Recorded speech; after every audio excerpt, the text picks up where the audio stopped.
Hello everybody, Glass Half Dead here, and today I want to talk to you about Warhammer 40,000 Kill Team and Into the Dark. And as you can no doubt tell from my thumbnail, I do genuinely think this is a version of Kill Team evolved. Is it the better way to play Kill Team?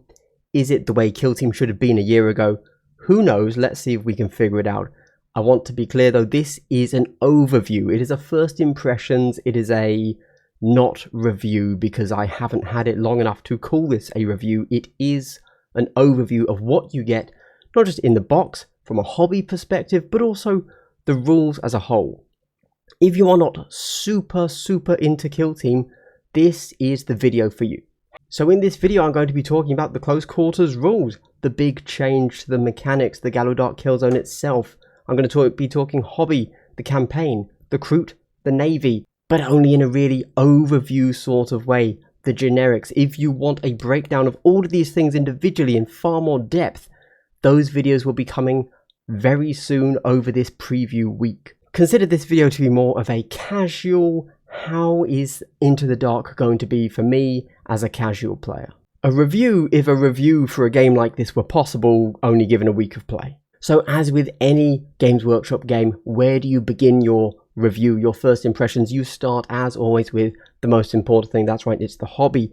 But I would like to say that the next slide is actually a subscriber only slide. So if you're not a subscriber to the channel, check the timestamps below and jump to the bookmark you actually want to hear. But if you are a subscriber to my channel, I'd like to give you a big double hello. That's right, a subscriber only benefit. Subscribe, like, leave a comment right now, thumbs up, all that good stuff. Touch the bell, touch Into the Dark, touch your cold, dark soul.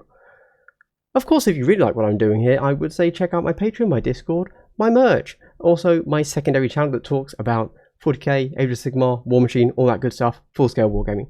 Okay, and let's get straight into the hobby. Now, I'm going to go over this very quickly. This is just the hobby I've done. I'm just going through a few slides for you. Both of the teams were really cool.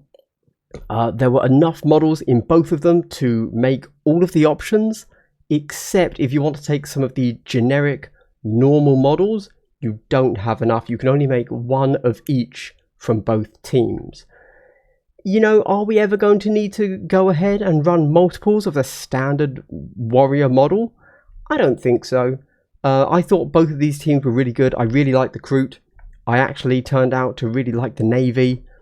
I have no complaints about any of this hobby. Let's talk about the terrain itself as well. If you want to know about that, there is going to be a video about my process of trying to get through that. And let me tell you, I did it pretty easily, but I did make a few mistakes. And I think that knowing those mistakes so that you cannot make them is really going to help you as you are going through your own. So please go and check that video, which I do intend to release alongside this video right now. There are a lot of these. I don't have that much to say about the hobby. Hey, do you want to know how to do this weird nighttime night fight scheme? Go check out that hobby video. Alright, let's talk about the close quarters rules. Guys, this really is the biggest change to the game. This is sort of Kill Team 2021's version of Kill Team 2017's Arena. Let me go through my bullet points, because there's so much to say. Again, this is going to get its own deeper dive video. First things first, Blast, Splash and Torrent have all been buffed. Any weapons or effects that give those now have lethal 5+, which is really good. I also want to point out that Splash does not need this. Splash is, without a doubt, the best keyword in the game, and it gets a buff, so that's great. Pro tip, if you have a team that has any weapon with a Splash keyword, take it. There you go. We also have line of sight changes. This is a really interesting one. I think what they did here is, I have to assume that the Kill Team devs, they saw what they were given the Gallowdark terrain and said, make this work for your game. This is our version of Zone Mortalis. This is our version of Arena. Make it work. And they said, okay, you know what? Line of sight has been a bit too complicated, a little bit too fiddly in Octarius. We are going to simplify it. No, sorry, it's the same. It's not a different line of sight thing. It's just they have modified their wording so that when you play the game, you can't hide. Essentially, if you just have a long hallway, a long wall, you cannot hide in all of those nooks and crannies anymore. You can't claim, oh, I have 1 millimeter of my base hidden behind this little pipe. Nope, that doesn't work anymore. They've changed it. I think that's really good. I'm really looking forward to it. There's going to be a lot of cleaning up of line of sight issues with this. I approve. There's also no need to worry about 3D height differentials anymore either, so that's gone too. Overwatch as it should be. This is the guard action. This is such a game changer, okay? Like, wow. So line of sight changes is going to speed the whole game up. Guard is going to slow the whole game down, but in a good way, because I think it's a really good thing. So guard basically means that you can overwatch, much like track target from the Phobos Marines. You can interrupt an enemy's activation when they cross your line of sight and shoot at them with overwatch, or, and this is the big thing, when they charge at you, you can have two options.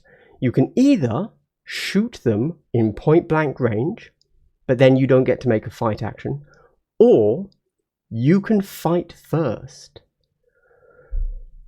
That is so massive for the game. Again, I'm going to cover that more in the close quarters rules video I do, and we can really talk about how massive that is and how it changes everything. Just know for now, massive change to the game, massive change to every team, completely changes how we should play melee. Operatives provide cover, but not just cover, that's the wrong word. So this means that when you have an operative anywhere in your cover line that you've drawn, the attacker rolls one less dice. Doesn't matter where they are, doesn't matter if they're within 1 inch of the person they're shooting, or if they're over 2 inches. It's just if you cross another operative between you and your target, you roll one less dice. This is the first time we have had the attacker roll less dice. So your opponent, the person you're shooting, will still get to roll their 3 defense. You roll one less. That is a completely different change to the maths as what we've had before.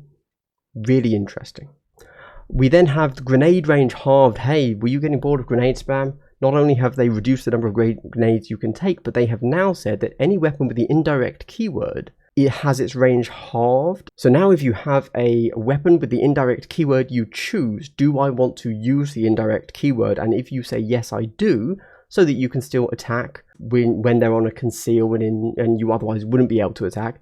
But your range is halved from 6 inches to 3 inches, which is a massive change. Of course, you will undoubtedly probably have a weapon that then has blast, lethal 5 up, so a little bit different. Barricade deployment is changed as well. A little bit for the competitive players. A lot of the competitive players were always looking at trying to be a little bit tricksy with their barricade deployments. They've said you can't do this. You have to be over 2 inches from any other barricade that's deployed.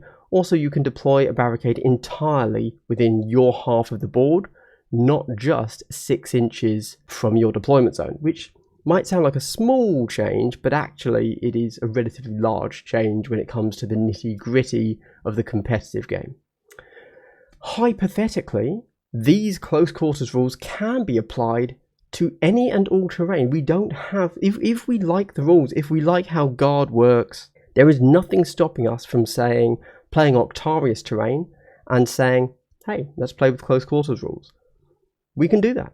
So if you like the changes, but you don't really like the Gallowdark terrain, or you don't want to buy it for whatever reason, or you just want to change, you can just say, let's keep guard over in Octarius. As mentioned, this already completely changes the entire meta of the game. Oh my god, insane. I've put that as a bullet point, but luckily I already mentioned it when I went through the bullet points. TAC ops have been revamped. This is a bit of an interesting one. So in this game, because of the differences, you cannot take Vantage, you cannot take Hold the Line, you cannot take Sabotage, and there's one other you can't take that I'm blanking on right now. However, what this means is instead of that, you can fill in, so you still have to have a deck of 6 TAC ops when you're picking them. And it's not just you now run 5 TAC ops, it's you take your 5 or your 4, whatever it is, whichever deck you're using, and you can then choose to take another TAC op from a different archetype, which actually potentially means you can take some of the best TAC ops. That again is a huge change for competitive. Let's talk about the Gallowdark kill zone itself. So we've got a really cool thing here. We've got fixed terrain layouts for missions. This is really cool. This is something we've been asking for all throughout year 1. we've had, as a community, we've had to sit down and really think, what do we need as a community to run good competitive games? We had to come up with community sourced layouts for terrain, and that really helped new players, because obviously everybody wants to be playing on a good board, but it's kind of hard to know what that is in a completely new system. Well, you know what? No longer a problem, because of the highly modular terrain layout that Into the Dark is giving us, that Gallowdark is giving us. They've said, okay, we're going to just straight up give them what they need to play. Now, interestingly, most of these layouts are symmetrical, which is obviously a bit of a change from year one, where it was very clear they wanted things to be asymmetrical. Just interesting that change. Either way, I think it's a really good idea to give us these. So there are 18 missions in the book, 9 spec op, 9 critical, use what you want. The board size, it's different. I'm actually really surprised they went with a different board size. It is 24 by 28 inches. However, that's not quite true, because the actual board is 607 millimeters by 704 millimeters. So it's a really odd size. It's like 23.4 by 27.8. Like, that's the actual cutout size. Hence why they give it to us in millimeters, which they've never done before. Don't know why. Really weird. But for ease of us using it, it is essentially 24 by 28. It's really easy to transport. So like, once you take it out of the board, if you want to go to a local tournament and you're taking your own terrain, this is a really small board you'd have to take with you. Well, sorry, the board is what it is, but the actual terrain itself is nice and much more compact than, for example, Octarius. It is modular. You can do crazy things with this, and it expands infinitely. The more you want to buy, the more modular it can be. However, I will say it is far slower to set up before a game than, you know, standard outdoor Octarius terrain. Like, there's a lot of clipping of pieces, and I do think it looks great, but it's not a fast thing to set up. If you're playing one-off casual games, not an issue at all. Does kind of limit its effectiveness in a tournament, though. I would probably say you'd need to be running kind of a three-game event in a day, as opposed to a 4-game event in a day. Warcom has already announced that the Gallowdark terrain is going to be being grown upon for the entire season, which does mean we don't quite know what's going to happen. Will the future boxes require you to have this box, Into the Dark, or are they going to be completely standalone? And then, are we going to be given any sorts of ways to backfill and adapt from the first kill zone, or are they completely standalone? And we don't know yet. Just know that if you're into the Dark, then you're sorted for the rest of the year. But also, if you're not into the Dark, you're probably going to be okay, but who really knows just yet? I already mentioned this a little bit in the previous Close Quarters rules, but this has been designed to work for Kill Team. Or more precisely, Kill Team has been designed to work with this. Lots of nooks and crannies on these walls to make it look really cool, but then the rules just straight up say you cannot hide on these nooks and crannies. And they do it in such a way that it can't be mistaken. Really cool, really like that, going to be a very different play experience. And as mentioned, there are 9 new missions. It's an all-new match play pack, which means that if you want to run a Gallowdark tournament, we can do that. And it's going to be really interesting to see the completely different meta that is going to come from using Gallowdark. Which takes us to the campaign. Now, I can't talk too much about the campaign because honestly, it's quite a lot and I'm not that experienced with it. But just know that they give you some really in-depth rules and they look really cool. There are rules and guidance for a campaign master. They suggest twists that you can put into it that affect, movement speeds or weapon strengths or all of these sorts of things. And there's also a whole way to explore Gallowdark, and it uses playing cards as a way to randomize your entire grid system. It's really cool, really interesting. Hopefully it's enough to entice a few more people to try out narrative, and I do think that they really expanded in a very cool way upon what was just kind of spec ops, which means run out, score some secondaries, and they've really made it a thing, which is super cool. Hopefully we'll be able to explore that a little bit more once I've played a few games myself. We go on to the teams now. Kroot, again, obviously these are going to get their own proper video very soon, but just to give you a very quick overview, it's an 11 model team. They're 8 wounds base with 5 up saves. Now they rely on cover saves as an entire team, so you know they are going to die to a las gun or a bolter with the 5 up saves, 8 wounds. However, they rely on the cover saves because that means that when you're in cover you get to auto retain an additional dice or auto retain 1 critical, which is really cool. We've seen that mechanic elsewhere. It's commonly called a camo cloak, etc., but that's what they get. That's their ability. I think this is a really solid all-round team. I think if you like the models, you're going to get on well with this team.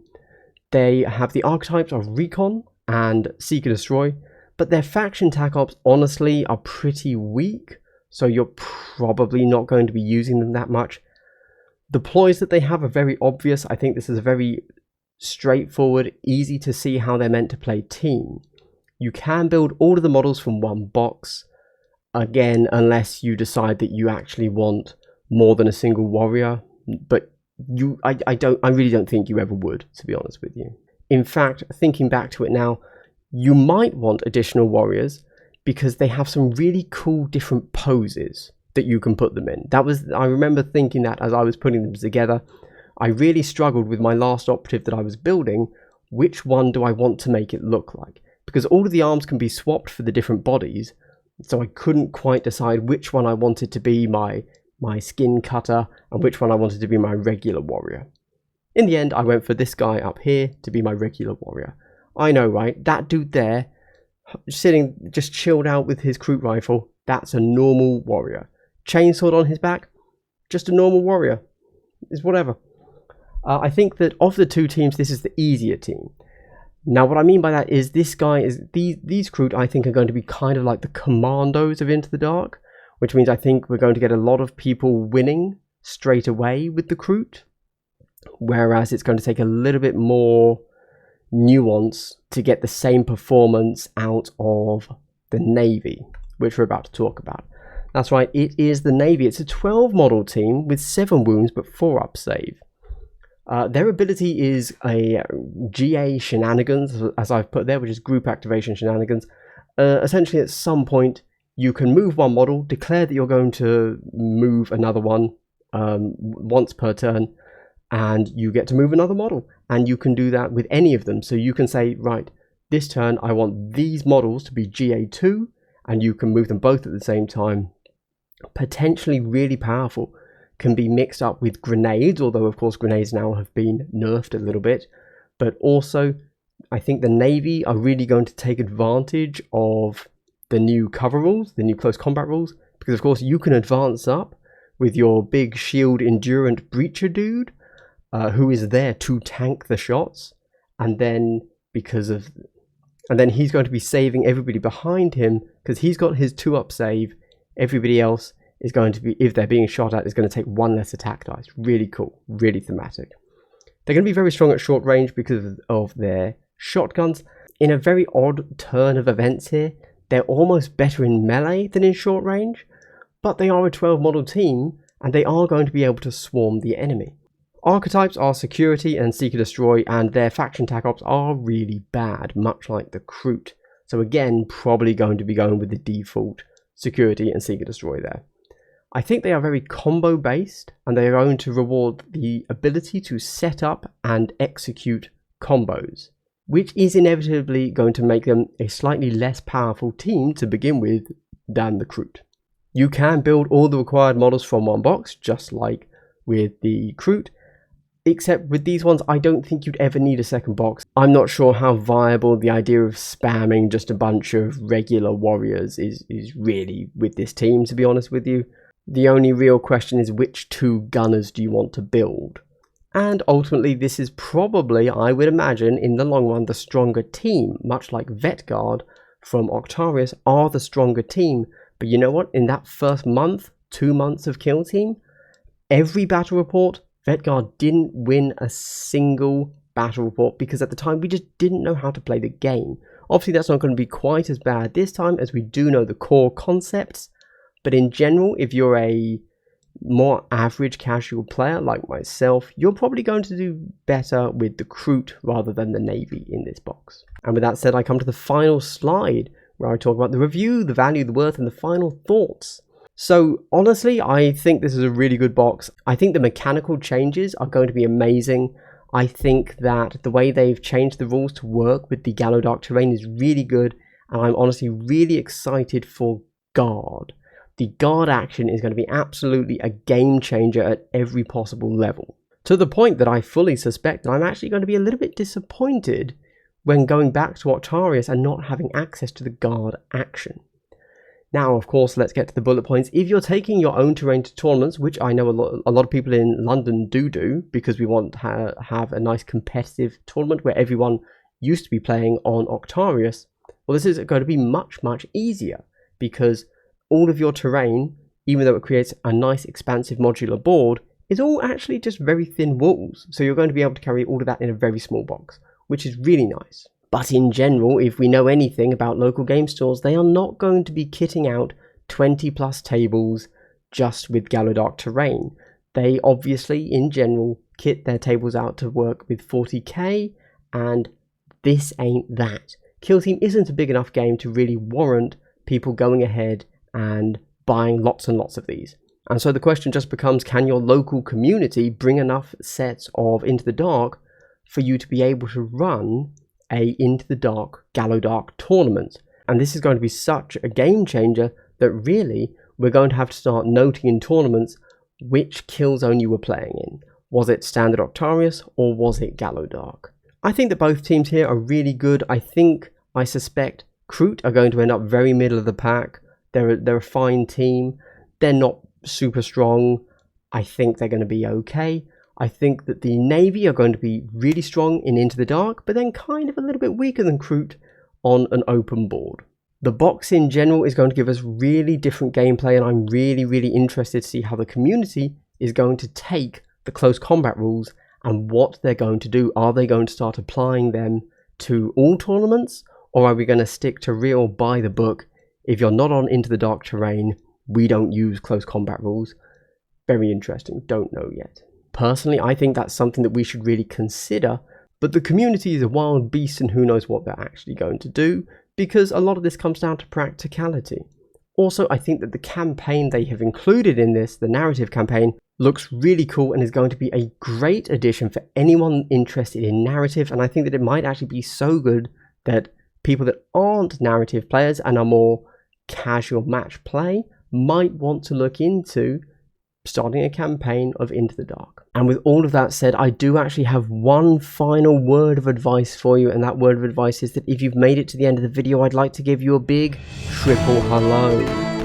Wow, the wholesomeness knows no bounds. Honestly, everybody, if you made it to the end of the video, thank you so much for watching. I would like to say, consider checking out my cool looking, subtle, if you know, you know, if you don't, you don't, Kill Team merch. Check out my Discord, check out my other channel, Full Scale Wargaming, check out my Vantage Point podcast, it's all about Kill Team. And if you really, really like what I'm doing, consider checking out my Patreon. It's currently having a little bit of a revamp, but hey, at the very least, over in Discord, you get a different coloured, cool looking name, so obviously clearly worth all the money in the world. And if you've made it to the end of this video, I know you're going to go and check out my other videos about Into the Dark already, but just so you know, right alongside this video, there is a how to do the terrain in this cool looking night fight red blue weird style as both a hobby video and a technical advice for building your set of Into the Dark terrain.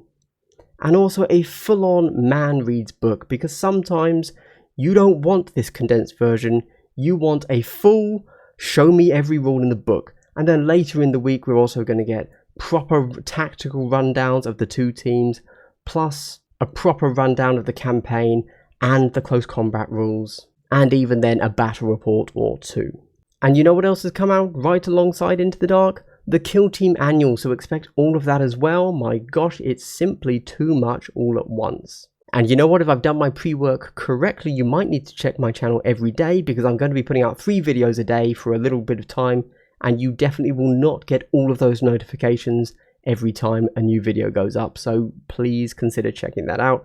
Honestly, watching to the end of the video, leaving a like, a comment, and subscribe is the best thing you can do for any small channel like my own, so thank you so much. And with that said, I just want to double down once again. Overall, I think that Into the Dark is going to be a great, brilliant, truly good change for Kill Team.